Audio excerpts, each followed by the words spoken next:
এতটুকু চিংড়ি একটা 100 টাকা 100 টাকা।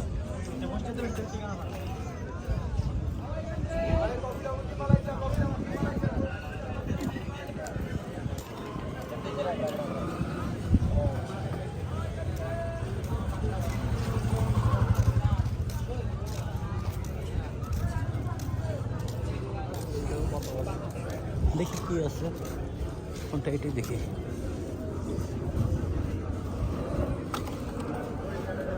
আমরা কতবার ওইখান থেকে খেয়েছিলাম, ওইটাই।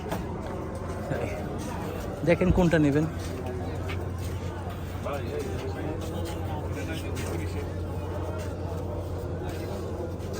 চিংড়ি আর কাঁকড়াই নিতে হবে।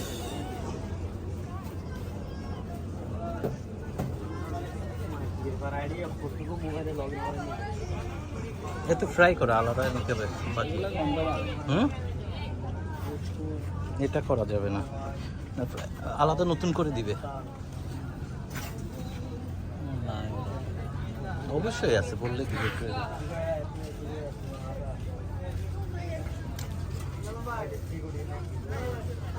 কি করবেন, আলাদা ভাজি ওইটাই ছিল, ওইটাই এদের কাছে থাকার কথা। কোনটা নেবেন না? রূপচাঁদা খাবি তাহলে চিংড়ি খান, কাঁকড়া বাদ দিলে রূপচাঁদা চলে। রূপচাঁদা চিংড়ি কাঁচা নাই না? আচ্ছা থাকবে। এখান থেকে গেলে 160 টাকা করে পড়তেছে। এক পিস 160 টাকা। আর কাঁচাতে আয়না দিব, দেখবেন তারপরে দেখবেন। আর কাঁকড়া আলাদা ছোটগুলো নাই, ওটা ভাজি করে দেওয়া যাবে না ওই সাইডে, আমি ওই সাইড থেকে দেয়, এই জন্যই বললাম। মানে একই তো, ওখানে দেখতে হবে।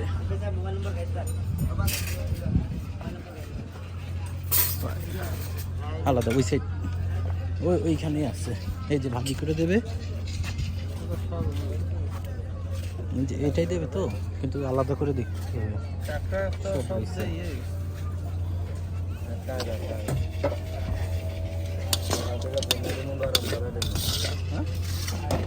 মানে এরা গরম করে দিবে এখন তাহলে, এটাই। সিদ্ধ আছে, ভুনা করে দিবে আর কি। প্লেট কত করে? হাফে কয়টা? পা কয়টা, বডি কয়টা? বডি 2 পিস, কাটা বডি 4-3টা। কাটা বডি হচ্ছে 2 পিস, মানে তার মধ্যে একটাই, একটা কাঁকড়াই। কাটা বডি 50 টাকা দিনে 100 টাকা। আর সার্ভিসের দাম আর বাড়ছে না, দাম বাড়তে দাম তো মানে হাফে হচ্ছে বডি কয়টা দিচ্ছ? আগে যেটা 50 খাইয়েছি ওটা